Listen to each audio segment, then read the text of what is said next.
dos Palmares. Né? Então, esse quilombo, por que quilombo? Porque o negro conseguia fugir da fazenda, chegava à noite ou de dia, qualquer hora que chegava, tirava, cortava folhas de palmeira e rapidamente fazia uma cabaninha e ia morar ali.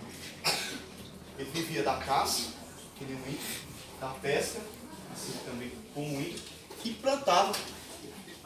Eles já plantavam, eles colhiam, eles praticavam. Então assim, eles iriam tentar viver da terra distante da escravidão, né? Fugiam. Com o passar do tempo, eles começaram a se organizar nos quilombos, e os quilombos foi crescendo. O quilombo dos Palmares, só para você ter uma ideia, chegou a 30 mil habitantes, 30 mil moradores, 30 mil negros, né, que tinham fugido da escravidão e estavam lá. Mais ou menos, uma população mais ou menos mais do tamanho três vezes já Sanã, mais de 3 vezes já Sanã. Aproximadamente o tamanho de Santa Cruz. Santa Cruz. Então a resistência já estava muito grande. Né? Isso preocupou quem? Isso preocupou quem era proprietário de fazendas. Porque se essa elite que estava lá em peso fosse invadir uma fazenda, não conseguia? E realmente começou a se organizar. E eles usavam também armas primitivas, como a flecha, a lança, essas coisas. Já havia o quê? Espingardas, já havia essas armas de fogo, já havia, mas não com tanta tecnologia que tem hoje. Né? Já havia canhões também, mas não com tanta tecnologia que tem hoje. E eles começaram a ir para as fazendas e saquear. Quando eles chegavam na fazenda, libertavam negros e traziam para os quilombos. Isso foi crescendo. Na época de Gangazomba, que era o rei dos quilombos, antes de Zumbi, os quilombos ele tinham um crescimento, mas não tão grande. Mas aí, um rapaz conhecido como Zumbi dos Palmares, né? Zumbi dos Palmares, ele era um praticante de capoeira muito ativo, isso. Então assim, aos 7 anos de idade, o quilombo ele foi atacado. Quando o Zumbi tinha 7 anos de idade. Isso era frequente essa guerra. Então, em um dos ataques ao quilombo, conseguiram sequestrar Zumbi dos quilombos e levaram para a cidade. E um padre, ele foi cuidando de Zumbi e ficava com 16 anos, mais ou menos, na adolescência. Então Zumbi aprendeu a língua portuguesa, porque nos quilombos a língua que eles praticavam, a língua que eles falavam, era de suas, da origem da África mesmo, né? Eles aprendiam. Então, ele aprendeu a língua portuguesa, ele aprendeu também, porque ele estava na cidade, ele tinha acesso, ele via muitas coisas, ele conseguia observar como soldados, o poder de uma arma de fogo, né? Porque muitas coisas era tirada do conhecimento dos negros, mas Zumbi, como ele foi criado na cidade, ele tinha uma visão que ele se espelhava no que estava em fogo. E por vários dias entraram em guerra nos quilombos, e os quilombos, mesmo com armas primitivas, flechas, lanças, resistiam.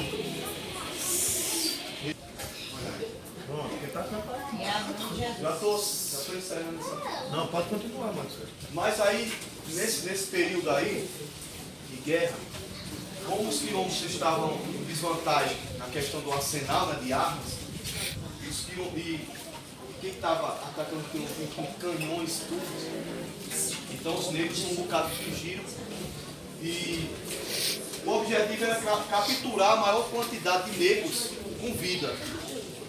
Mas a resistência foi tão grande que poucos negros foram capturados por eles.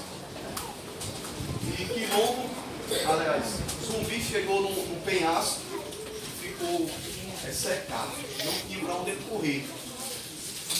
E diz aí já é uma lenda, né? Já entra na parte folclórica. Diz a lenda que Zumbi ele pulou desse penhasco para não se entregar. Para ficar sendo um marco histórico mesmo, entendeu? Para não se entregar. Ele resolveu pular do penhasco, em vez de se entregar, baixar a cabeça para o opressor, né? E voltar a ser escravizado. Então essa é uma parte da história da capoeira lá no tempo da escravidão, Zumbi.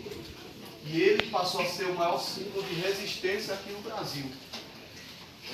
Dia 20 de novembro é comemorado, né? O Dia da Consciência Negra, devido a esse marco que foi esse feito que Zumbi fez nessa época, né? Então, gente, a capoeira faz parte da história do Brasil, não é de ontem, não é de hoje, é desde o princípio da fundação do Brasil. Lá no Brasil, colônia, você vê que isso aconteceu na época da escravidão. Passados os anos, a princesa Isabel, das resistências que também teve, muitas resistências, continuou, ela resolveu dar a carta de euforia, né? Libertar os escravos. Só que quando ela foi dar essa carta, aí o negócio já estava descontrolado. A verdade é tanta que quando ela assinou essa carta para liberar, né, os negros da escravidão, poder passar a ter aquela liberdade, entre aspas, né? O que aconteceu? Isso é muito importante vocês entenderem, porque aqui eu vou entrar numa parte da questão da discriminação racial. Isso é importante todo mundo saber o porquê, às vezes, a pessoa discrimina hoje o colega, às vezes, né? Então, assim, como o Brasil, quando a princesa Isabel assinou a carta de euforia, o negro, ele ficou disperso. O negro, ele trabalhava nas fazendas, trabalhava, às vezes, até na cidade mesmo, nos portos, né? Mas quando ele foi liberto, entre aspas, ele não tinha lugar para morar. Ele não tinha mais trabalho, não tinha condições de se sustentar, nem sustentar suas famílias. Foram jogados às margens da sociedade. Então, o problema que hoje no Brasil muitas vezes enfrenta, né, questão de desigualdade social, racial e econômica, vem dessa época aí. A desestrutura que teve no princípio, né? Porque o negro não teve um direito de liberdade, sim, porque a liberdade é o quê? Liberdade de expressão, liberdade de você ter o seu direito de trabalho, de você ter um lar, né? Isso se chama cidadania, né? Cidadania não teve. Foi liberto da escravidão, mas não foi inserido dentro do processo de cidadania. Então, porque Rio de Janeiro hoje é uma cidade tão bonita, mas ao redor do Rio de Janeiro, você vê a quantidade de favelas. Favela da Rocinha, a maior favela das Américas, né? E todas as metrópoles. Todas aquelas cidades. Porque o que antes era quilombo, que o leite fugia e lá para dentro da mata e fazia uma casinha lá de palha, ficou na zona urbana, as favelas. Até hoje o pessoal rapidinho, do dia para a noite, sobe um barraco daquele, bota a tábua lá e tudo. Ou seja, não tem o direito total de cidadania, porque já vem um descontrole bem antes, né? Então o negro não tinha direito de trabalhar, porque era proibido. Ele não podia trabalhar, porque o trabalho, se alguém até contratasse ele para trabalhar, corria risco de aquela pessoa perder a sua propriedade, porque ele vivia favores da coroa, né? Portugal. Então ele tinha esse medo até de perder o trabalho, porque como se ele desrespeitasse a lei, né? Eles não iam acreditar que ele estava recebendo tudo aquilo ali. Ele ficou isolado da sociedade, infelizmente. Então, gente,